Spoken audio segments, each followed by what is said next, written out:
be a sponge, and then bring the juice.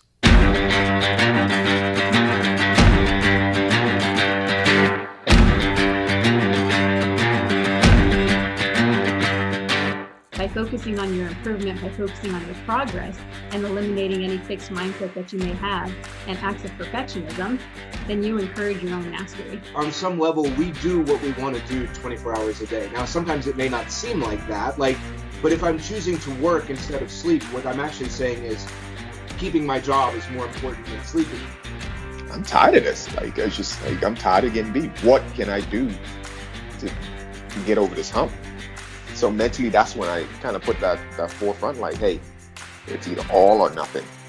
I like to put failure in quotations because I don't believe that failure is true failure if you're looking at it with the right mindset. The truth is, the journey to greatness is hard. It takes time, it takes effort, it takes focus, and every day you have to decide what you value, what you want to pursue, and what you want to achieve. And if you dig deep enough, if you push hard enough, we all have what it takes to be great. Welcome to the Edge of Greatness.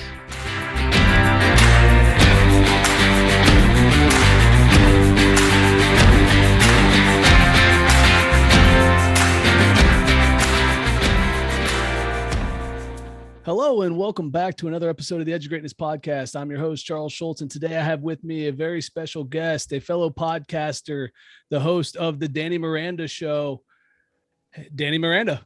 That's pretty easy right there. Thank you so much for joining me today. Thank you for being here, and thank you for having me. I really appreciate it, man. Absolutely. So I noticed you're closing in on 1 year. And so what I want to do is start with a moment for you to reflect a little bit. So tell me one thing that exceeded your expectations, one thing that fell short, and then something maybe you'd like to see improve going into the next year.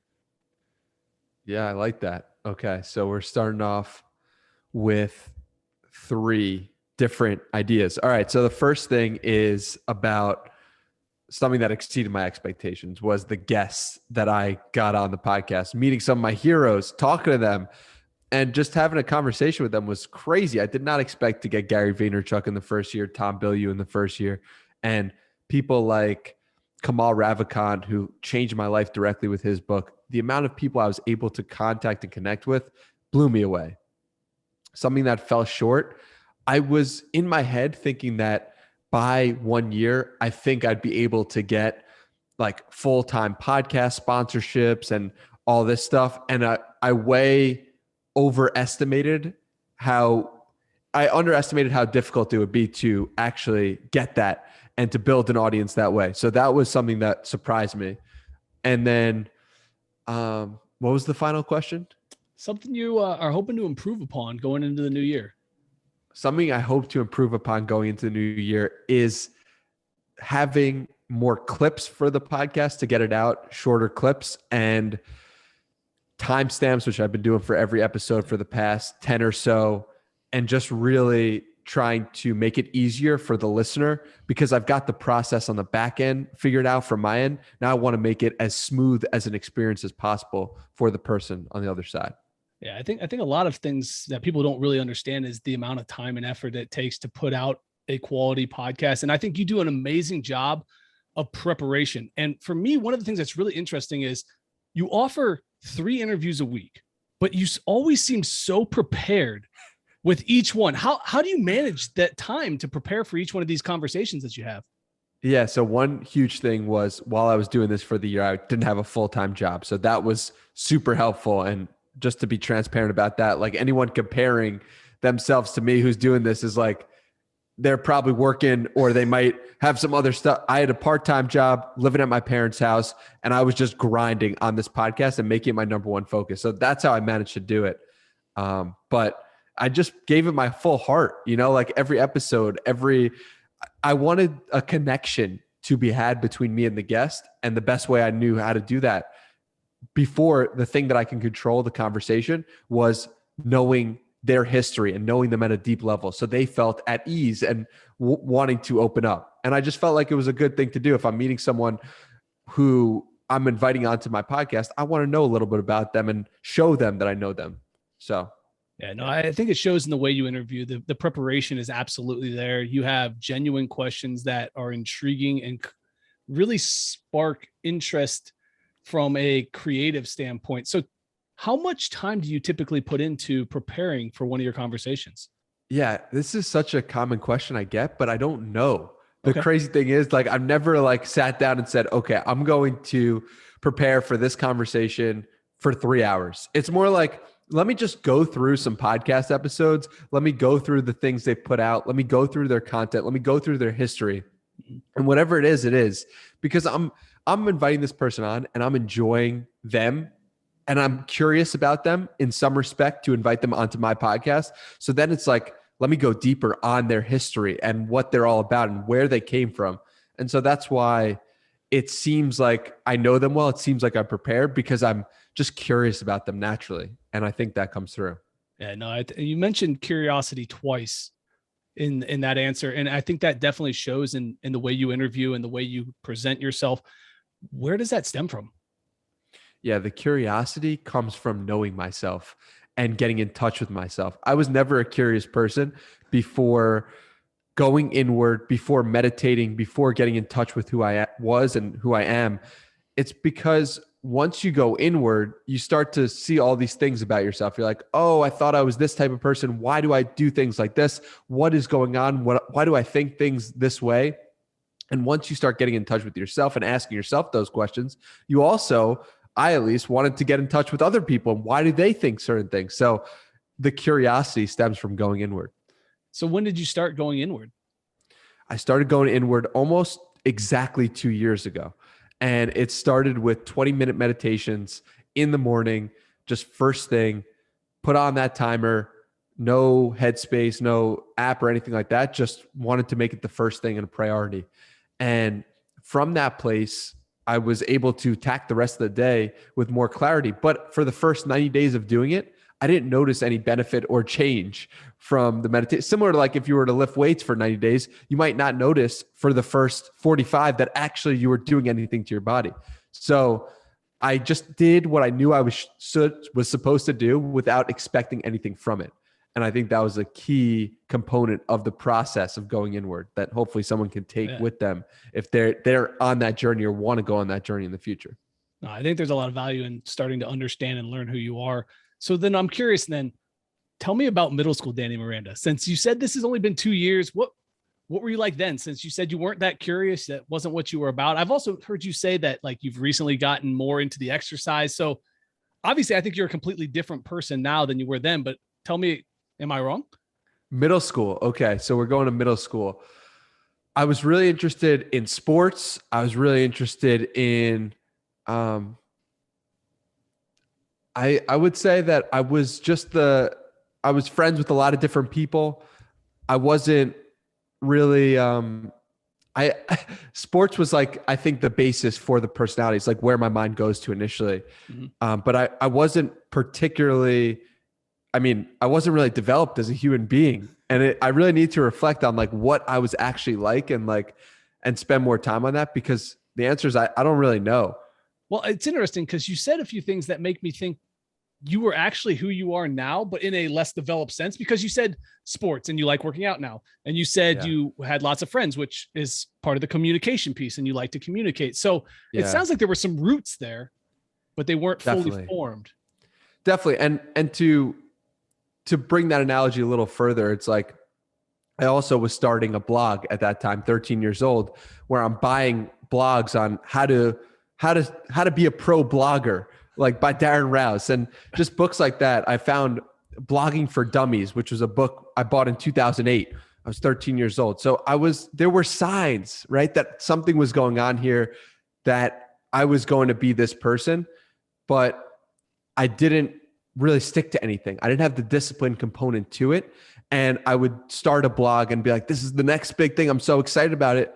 And then I'd do it for 2 months, and you could see it on archive.org. Is like, you could see that, but you would see I didn't stick through it. Mm-hmm. And so I then started to have this picture in my mind of someone who didn't follow through.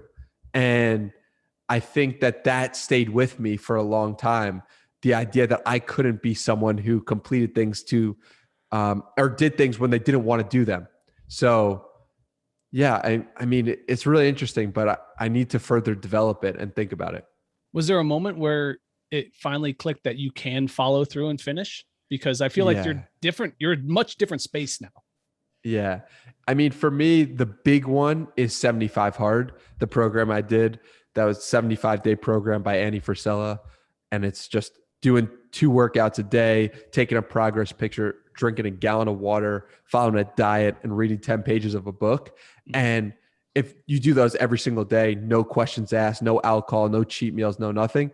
And that, when I finished it, I was like, oh, I'm a different person. Like, I can actually complete things. And it started because I realized in the first week of the program, oh, I actually can do this. I actually can do these 5 things every day. And this is getting easier and I'm getting better. And if I can do it for one day, oh, I can do it for 75 straight. Oh, I did it for 75 straight. What else can I do? So that's where you see the discipline of doing 3 a week for a year. There were moments in the past year where I was like, I don't want to publish an episode today. I don't want to, but it doesn't matter what I want in any given moment because it gets done no matter what.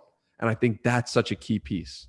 Oh, absolutely. I totally agree. And I love that. I'm glad you brought up the 75 Hard, because I had that in my, my bank of things I wanted to talk about, because I own a gym. I'm an exercise guy. That's kind of where my life started. And then I started doing the podcast. But when you first started 75 Hard, was that the beginning of your fitness journey, or were you already working out at the time? So it was helpful for me because I already had 2 years of working out, of lifting weights prior to that. And that was a great way because I already knew how to cook meals. I already knew how to do and create workout plans for myself. And I was actually studying at that time to become a personal trainer because I was like, this changed my life and this is amazing. So yeah, it was easier for me because I had the habits, some of the habits in place. That was just a way, when you're starting something new, it's always helpful. You're building on the things you've already done. And so that was big for me when doing 75 Hard. What was the most challenging part of the 75 Hard for you? It's taking a progress picture because it's the easiest one to forget.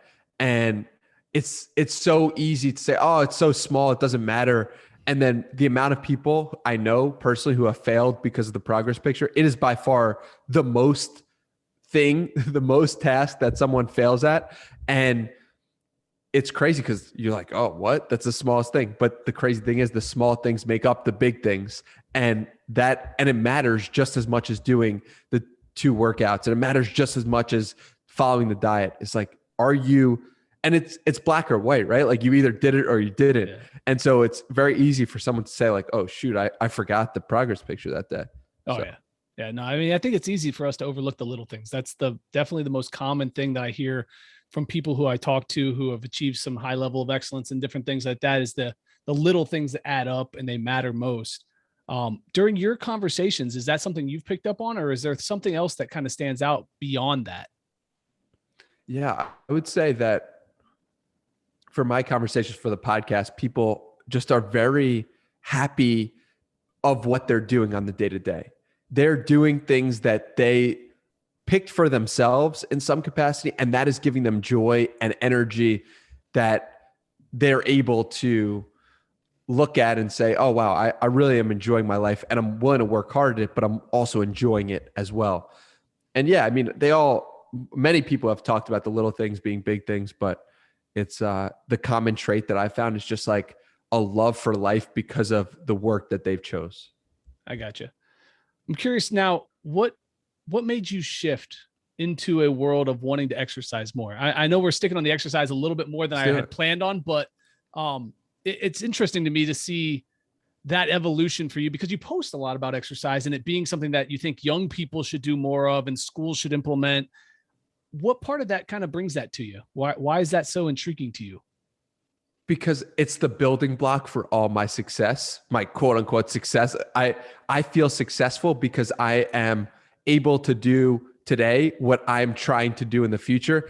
And it was the first moment where I felt like I was winning because the daily actions I was taking were aligning with who I wanted to be.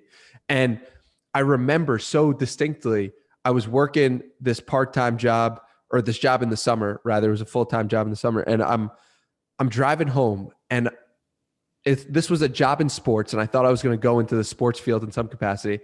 I'm driving home from the job about to get a workout in, and it hits me that every action that I took today was in alignment with the person I wanted to be in the future, and how good that felt and how much joy I got from that. So I talk about lifting weights and I talk about exercise because it aligns with the person I want to be in the future. Someone who's healthy, someone who's fit, someone who is doing the difficult things in any given moment to be the person they want to be. And fitness for me is the representation of that. And it's available for anyone in any given point. You see people in wheelchairs lifting weights, or you see people who are disabled in some capacity still getting their workout in.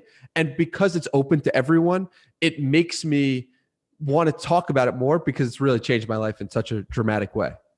Yeah, no, I'm obviously a huge fan of the fitness world. I own the gym, like I mentioned. So obviously my life lives in that world. And it's funny you mentioned somebody with a disability, because I actually work with a client today who has CP, and he is such an inspiration because he comes in with a walker and he outworks everybody. You know, I have these young kids that I work with, and he goes, "Man, that looks tough.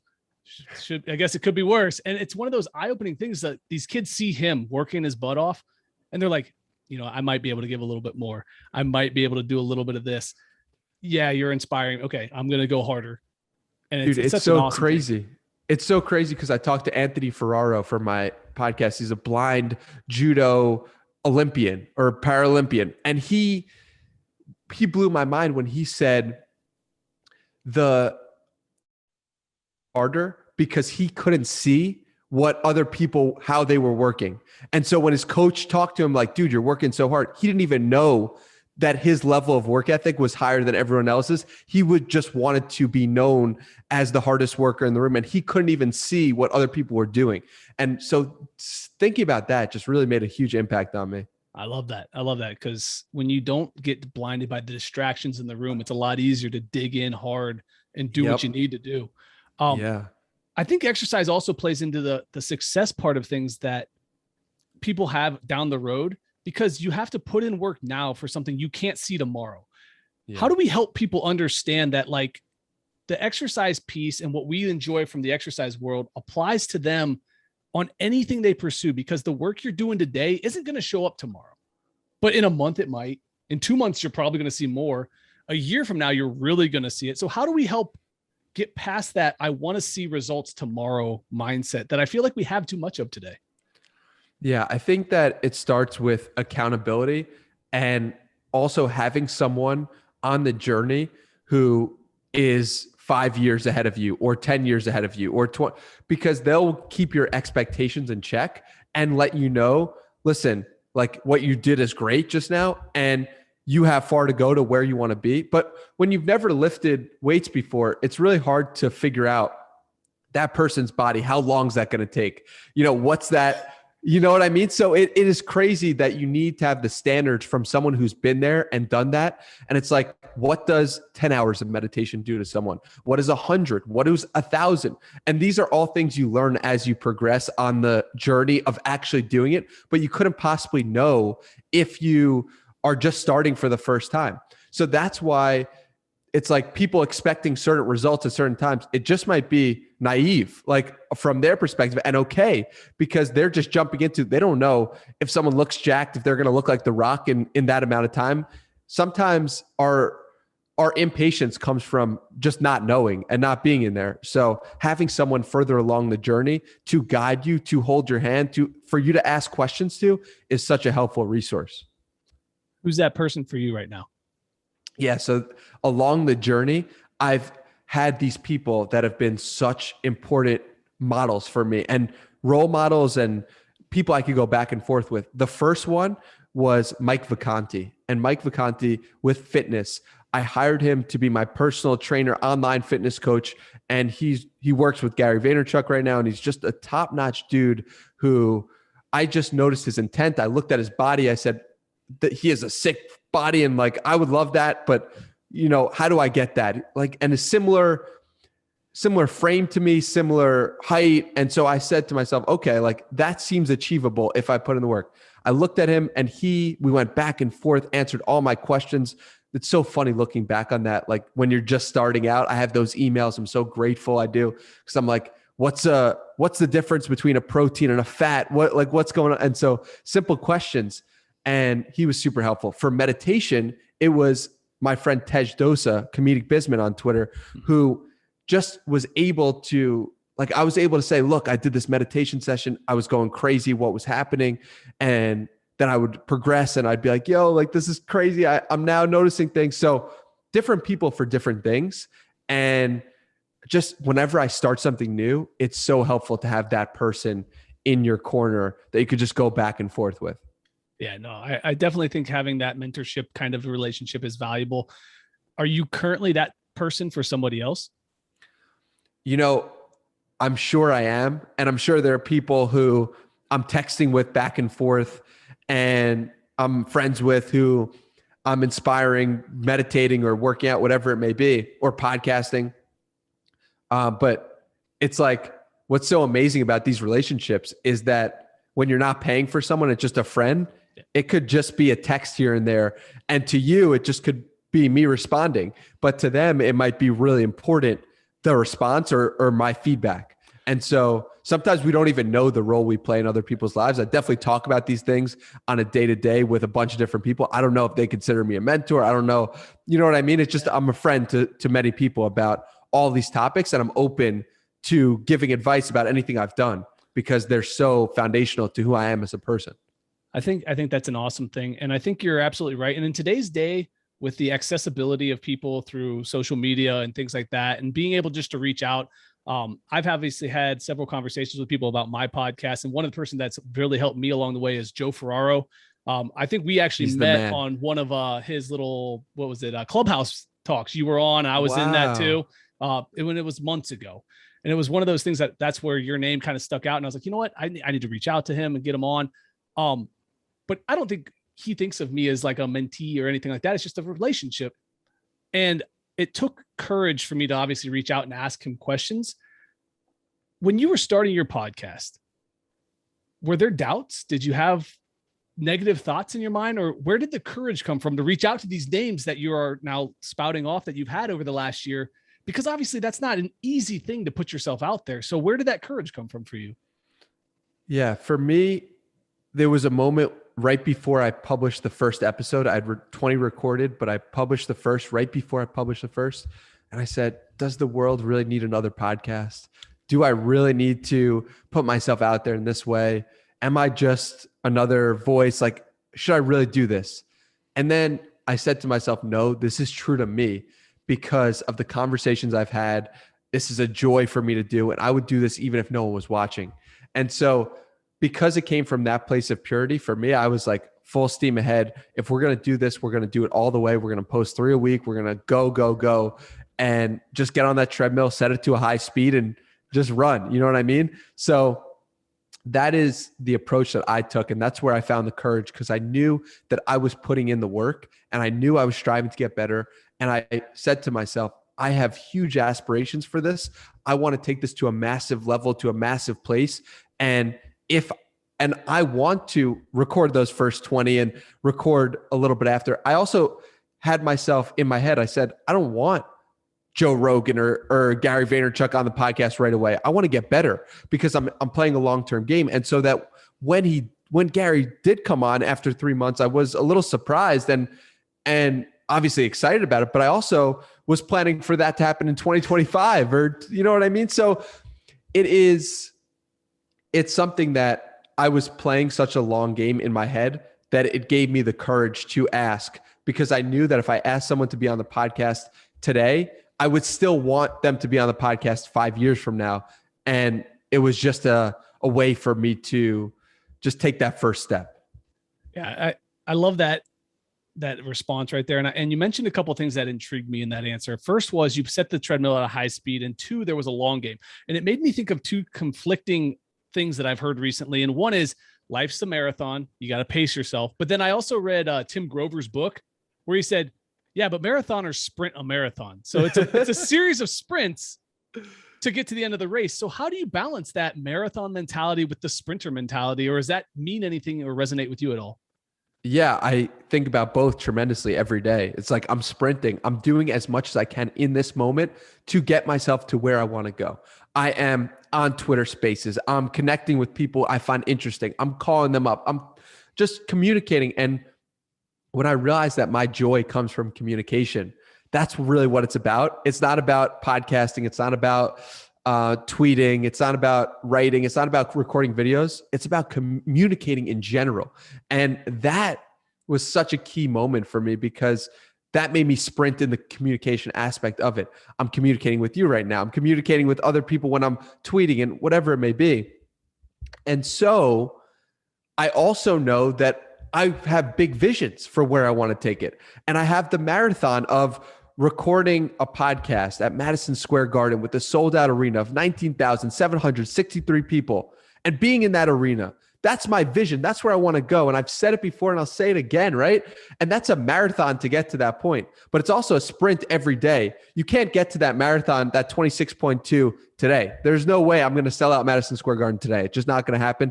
There's probably only 19,000 people who follow me on Twitter, let alone 19,000 people who are going to buy a ticket to a show that hasn't even been created yet. So I can't get to the marathon today, but I can sprint in this moment to get myself just a little bit closer to where I want to go.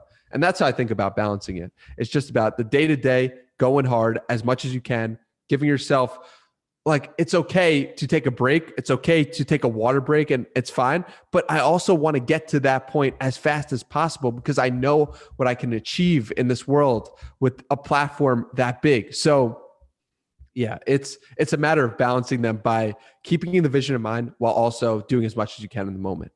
I love that answer. I think that aligns so well with how to be successful and how to attack a vision of yours or a dream. And I think so many people lose the energy piece because they don't have them combined. They don't have the sprinter mentality with the long-term vision and goal. And they lose that energy over time because if you just sprint and you don't know where you're going, you're going to be like, sprinting sucks. I'm done. I don't want to do that anymore. So have you reached a point ever where you're like, man, okay, this sprint is getting hard. I should probably slow my pace? Yeah, that's a great question. I would say that I knew that I had a nice sprint coming up of, let's call it 4 months at least from now until Christmas break, of where I'm going hard and going to be going hard. And I knew that. So I said to myself, okay, we got Labor Day weekend. What are we going to do on Labor Day weekend? Let's turn off all screens because we're going to be looking at screens for the next 4 months at a sprint. Well, September, October, November, December. Yeah, 4 months.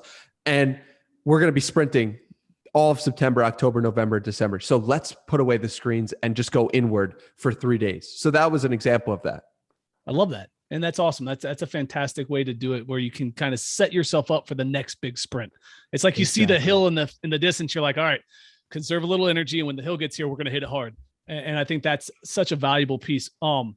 I want to head over to kind of what you've got going on with your website with the experiment stuff, because I think that kind of plays in with the curiosity, and it made me interested in what that's all about. Because you've got a couple experiments on there. The 75 hard was one of them, but you currently have a couple that you're working on. One was the 50 pull-up challenge, and the other was 6 a.m. for 30 days. Is that right?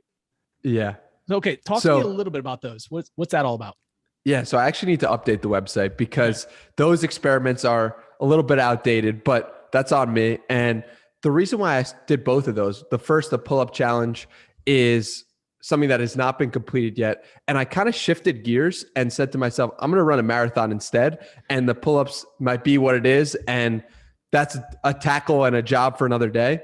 The 6 a.m. challenge was because I wanted to get into the rhythm of just being up early, rising with the sun, and being able to attack the day. And that one I only got to like day 23, did not complete, and one that I need to finish. So yeah, those two challenges I'm so grateful you asked me about them, because in my head, I'm on to the next ones, even though I haven't actually completed those. And so, yeah. What's so challenging about 6 a.m.? Like, I'm just curious, because for me, I'm wired different. I wake up early. I have a couple days where I get up at 4:30 to start my day. I have a couple days. Most of my day starts at 6. That's pretty natural. So talk to me a little bit about that for you. Yeah, such a great question. A lot of people, when I said I was doing this on Twitter, people were like, dude, what are you talking about? That's easy. And I'm like, yeah, I know it's easy for you, but like for me, that's really challenging.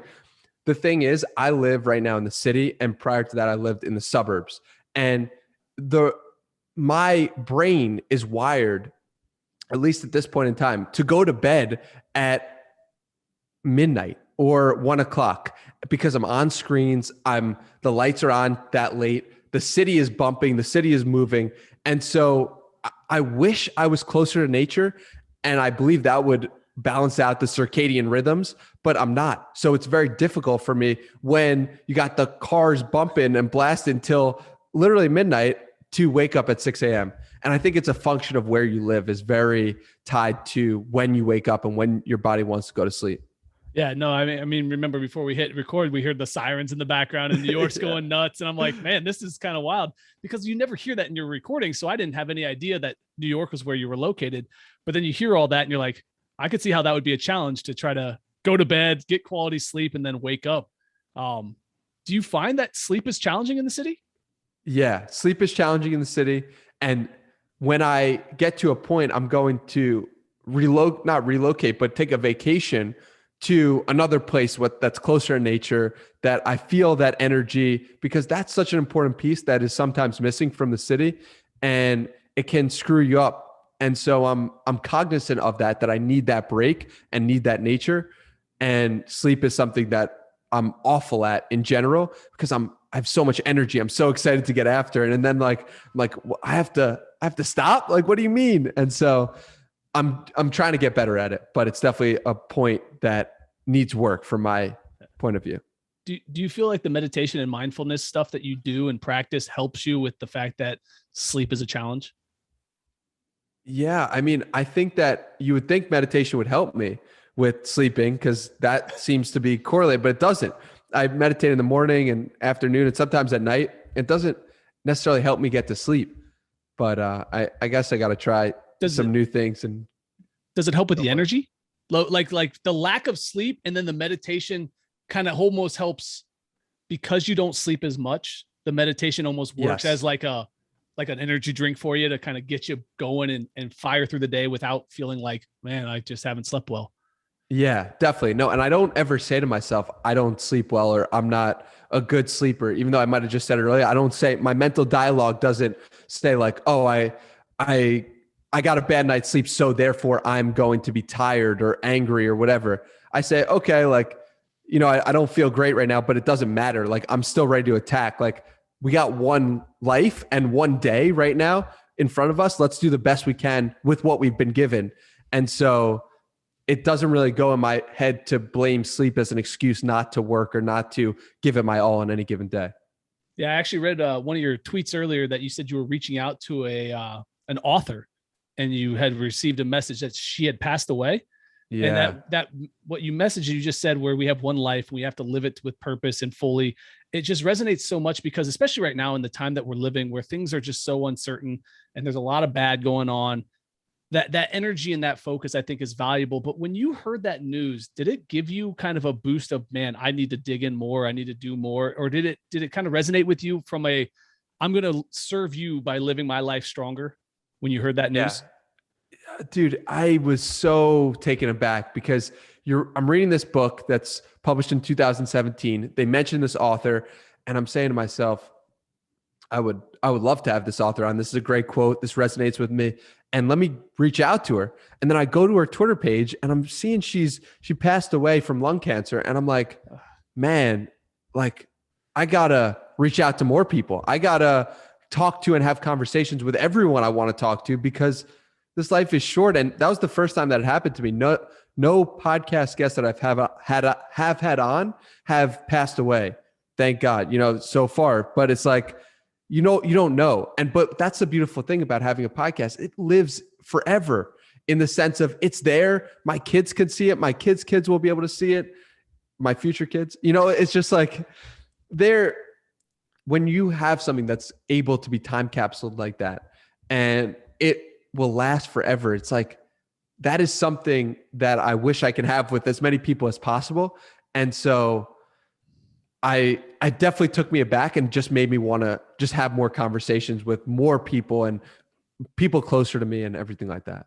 Yeah, no, my journey actually started from, I lost my coach who coached me in high school. And so I see that as, obviously it's part of life and it's always hard and it's challenging, but there's such value, if you appreciate that person's life and you appreciate what they did, that you can then turn it to a positive for yourself, to live for them, to live daily, to provide value to the world, to give back, and use that moment of hurt and discomfort and all the things that happen in those moments and be a light. And so I think there's a huge piece of growth through the loss of life. I mean, it's obviously a tough spot to be. It sucks, but I think there's so many good things that can come from it if you allow yourself to like embrace it and grow from it.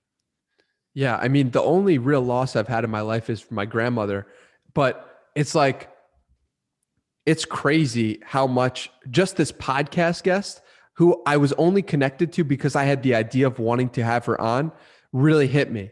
You know what I mean? And so rest in peace to your coach. And I don't but also what I'm trying to say is that I don't know about what loss is really like. And I know, and I appreciate what you said just now, because it will stay in my head when loss inevitably comes to pass. Oh yeah. I mean, let's change gears a little bit, because I feel like we're a little high energy and that was bringing it down just a smidge, but I think it's a valuable piece for everyone to learn from, because living this life that we have to the fullest is a key. And I think that that's something you can take and appreciate, because that's what I see when I look at your stuff on Twitter, when I listen to your podcast, is the energy and the power of the now that you live in, and the focus you bring to each opportunity. So tell me about how you became so grounded in this moment, because for your age, I don't think that's common. I don't think I have a lot of people that I've talked to that are 26 and so aware of where they're at, so in tune with who they are, and so energetic about the future and what they're trying to bring to everyone else. Most people are still just sitting here twiddling their thumbs trying to figure stuff out. So how did that come about for you? Yeah, it's going inward, my man. It's meditating. And I just say it so often because I think it is the truth. And by getting to know myself, by asking myself questions, by looking at the places in which I harmed others or others harmed me, by just sitting with my thoughts for long enough to get to the point where those thoughts came to my mind. And I was like, whoa, that's still in my head. That situation in high school where that kid pushed me into a locker, that I'm still thinking about, that I had shame around, so I pushed it down. It's like the things that we think we forget are actually things that stay with us. And I didn't realize that until I sat for longer meditation sessions, and I was just overwhelmed. And then I said to myself, okay, I forgive that person for shoving me into a locker. I forgive myself for holding on to that shame for so long. I forgive the situations to myself in the past that have I mistreated other people or other people mistreated me. And by going through that mental baggage, I literally felt weights off my shoulders. Like, oh my God, I was holding on to that. So the clarity comes from the fact that I've been doing the work, and the work is not something you could see, but you can see the energy. And you could see the love for life, and you could see the gratitude, and you could see the present moment focus. And all that comes from not having the baggage of that situation in my head that someone mistreated me. And so that happened because I went inward. And first I went inward for 20 minutes, and that didn't get me all this insight and clarity. But then I went inward for 60 minutes after I was a little more experienced, and doing 60-minute sessions for 60 days straight. You find out things about yourself you didn't even know you knew. So yeah, that's why I have all this energy. That's why I'm gratitude. That's why I'm present moment focused, because I went inward. Yeah, no, I love that. And I think there's so much value in controlling your mind and getting in tune with who you are. And I'm a big sports psychology guy. I love the sports psychology field. I'm huge on that. And so I'm curious, you being a sports guy, have you ever seen Ted Lasso? Have you watched any episodes of Ted Lasso yet? Dude, I have to start watching it now, because this is the second time it's been brought up in a week. Okay. So to me, it's saying I love it. So yeah, so put it on your list. And I'd like to circle back at some point and see what your thoughts are. So I'll hit you up in the DM here. But there are some things in there where he's reflecting now that season 2, they've got a sports psychologist on, and there's some different stuff like that. But your story of going inward, finding that root of, man, I was holding on to that. Unbelievable. That was been with me this whole time. Wow, what a weight that's lifted. And I think there'll be some things in there that you'll be like, oh, that hit it. That was it. So let's shift gears a little bit. What's on the horizon for you? What's next? I mean, you're closing in on a year. You're building some big things. obviously I follow you on Twitter, so I've seen some different stuff there. I don't need to spoil it on my show. Save it for your audience. But what's coming up? What's new? More content, more joy, a little more NFT stuff. I don't know if that audience, this will connect with anybody in this audience, but NFTs are a topic that is similar to me today, the way we think about it, the way social media was in 2006, and has gotten me so excited because the way people are getting involved in it, the communities that are forming, and you can expect to see a lot more content around that area. But the same also scheduled program you've been seeing on the podcast. So more of the same. I think what I've been able to do so well, and maybe this can be useful to someone, is like I build a habit, I stick with the habit, and then after I feel comfortable enough to stick with it, I add a little more. Similar to weight training and resistance, it's like you build it up after you don't try to do everything at once. You don't try to meditate, work out for the first time, figure out how to do your nutrition, figure out how to start a podcast. You don't do it all at once. You can do it all at once, but the thing is your brain needs time to function, to build up these habits. So what I've been doing well lately in the past 4 years is building a habit, getting good at it, and then adding something else on top of it. And so that's what I'm doing this year with the year ahead, is adding something else on top of the things that I've already been doing. So that reminds me a lot of habit stacking and stuff that I've read about. And did you pick that up through your reading habit, or is that something that you've always had and just kind of learned to build on your own? Like, where did that come from? I think I'm sure it happened in reading, but it wasn't intentional. It's just a matter of saying to myself, oh, I'm really enjoying this lifting, working out. What can I add on top of it? What can I do that's also going to benefit my life? Like when you get in the habit of doing good things, you want to do more good things, but it's a matter of seeing those progress, right? So I'll see the lifting progress and I'm like, okay, what else can we do? Can we add running to the mix? Can we add yoga? But it wasn't intentional. Like, it's like having the confidence that I was comfortable in my body made me go to a yoga studio and say, hey, can I take a lesson? Like, I'd love to learn. I've never been, and made me look comfortable looking stupid. Okay. So now I'm lifting weights. After 2 years, I start yoga. Now another 2 years, I'm like, well, I'm pretty flexible for what I was, and I'm in great shape, but I can't run for more than 3 miles. Let me get that figured out. And so it's just a constant layer of like, what's next is kind of how I approach it. I love that. I love the what's next, because I talk a lot of times about the people who really strive for greatness. When they make a goal, when they reach an achievement, they don't settle and be like, well, all right, I've made it. They look for the next mountain. They look for the next peak to climb in. And it sounds like that's kind of your journey right now, is you're climbing one mountain, and then you look around and go, ooh, that one looks cool. Let's go over here and see what that's all about. Is that kind of where your mind is at right now? 100%. And it's not to like, I think also along that journey, I found that there were mountains that I thought I wanted to climb. And then I was like, nah, that's not the mountain for me at this point. For example, the 50 pull-ups. And I'm like, okay, it's the marathon at this point, because that's giving me joy. It fits better with my lifestyle right now. So it's okay. You can stop a journey. I'm going to have to probably get my head shaven, but that's all right. That's part of the process. And I'm cool with that. And so I think it's a matter of just being comfortable saying you can choose and look at a mountain and say, I'm going to start climbing it, and then say, nah, you know what? A better mountain that more fits me right now. That's what I'm going to go for. And so that's how I'm approaching it and viewing it. I love your ability to change direction, because I think a lot of people get stuck thinking, well, I said I was going to do this. I have to do this. So how do we help them understand that, like, look, it's okay to think you want to go one way, and then adjust your settings a little bit and find yourself going somewhere else? Yeah, I think it comes down to self-love and knowing that you're giving your best effort. When you're not giving your best effort, you're saying to yourself, oh, I should be doing more. And you might actually should be doing more. But when you are giving your best effort and you're content with what is, you're with 100% of the effort you're putting in, it's like, dude, I'm doing as much as I possibly can. I'm putting out 3 podcasts a week. Like, what more do you want me to do? Like, I'm giving it my all. So I know I have love for myself because I'm giving full effort. So if I go in a different direction of like 2 podcasts a week and 2 interviews a week and 1 shorter episode. I know that it's okay because I'm truly giving my best effort. So giving your best effort gives you the comfort and peace of mind to change direction. I love that. I love that. So, what I want to do is I want to respect your time here, and I want to give you a chance to connect with my audience a little bit. So where can they find you, connect with what you're doing next, and really see what's out there for you going forward? Yeah. So the best place to connect with me would be on Twitter at Hey Danny Miranda, also on Instagram at Hey Danny Miranda as well, and post on YouTube, the podcast, the Danny Miranda Podcast. That would be awesome if anyone checked it out. I'd appreciate anyone's thoughts about it. And I appreciate you so much for having me on.